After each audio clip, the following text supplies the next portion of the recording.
I am welcome. I'm Sigurd Stubsjoen, a retired psychologist, and I've been in the field for over 40 years. And today I want to explore something we all do, but rarely examine: complaining. Why do we do it? What does it cost us? And how do we stop? Let me start with a story. Recently, my son bought a van he wants to rent out.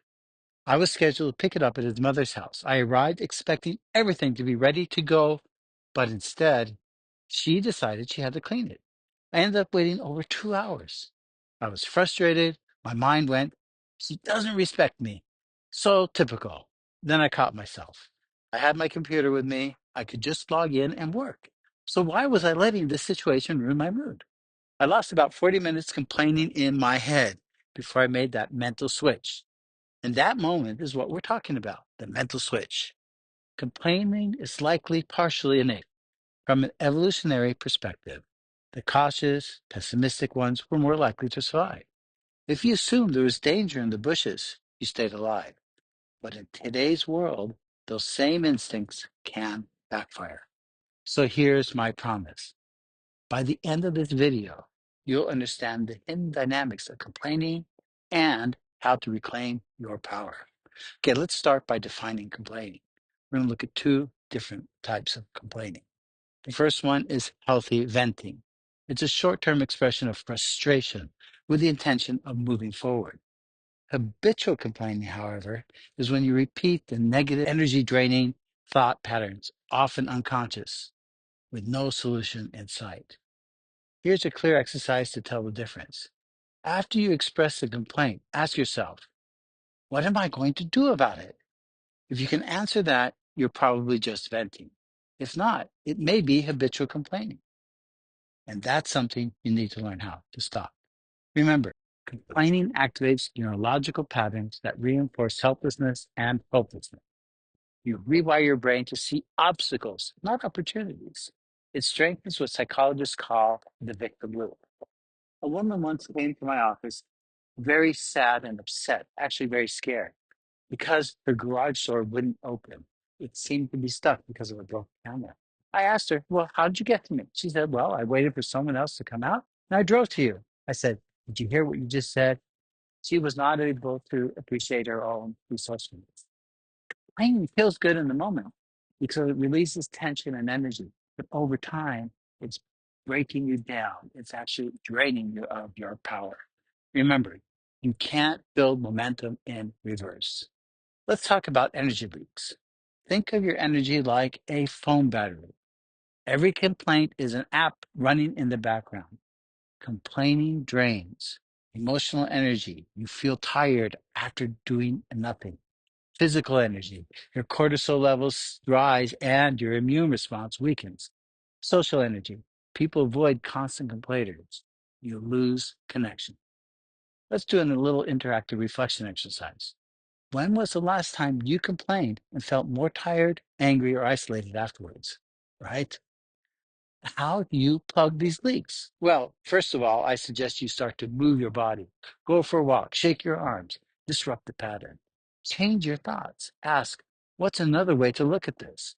Reinforce success beliefs. Remind yourself, I've handled worse, I will succeed. It's not about denying emotions. It's about not feeding the wrong fire. So how do we stop complaining? Technique one, mindfulness. When you feel the urge to complain, pause, become curious, take a breath, and just notice how you are reacting without getting judgmental. Technique two, journaling. Write out your complaints, then ask, is this a pattern? What's under this frustration? What do I want instead? Technique three, positive reframing. Turn this really sucks into this is a challenge I'm learning from. I know it sounds silly, but it really does work. Technique four, as we mentioned earlier, move your body. Physical movement resets your mental state. And technique five, positive identity statements. At university, I struggled with procrastination. Later, during boring accounting work, I had to remind myself, I am wildly successful. I am a wildly successful entrepreneur. All obstacles are temporary. I will overcome them. I said that to myself daily, and eventually it became true. One of my favorite techniques is splashing the cold water on the face. Splashing cold water on your face triggers a parasympathetic response. It literally resets your nervous system. You should give it a try. These patterns build neurology through repetition. New pathways form. It's called neuroplasticity. It's the brain's ability to rewire itself. And I think that's extremely fascinating and really, really important. So let's make a deal. I want to challenge you for the next 7 days, the no complaint challenge. The first 2 days, all you have to do is just track your complaints. Don't try to change them yet, just observe them and maybe write them down. From days 3 to 7, I want you to try to pause them, reframe them, move around physically, or replace them. Remember to track the frequency of complaints, the emotional impact they have on you, and what that cognitive shift feels like when you're able to do that. This is how you build new neural habits. Each repetition strengthens the wiring. Eventually, optimism becomes the default.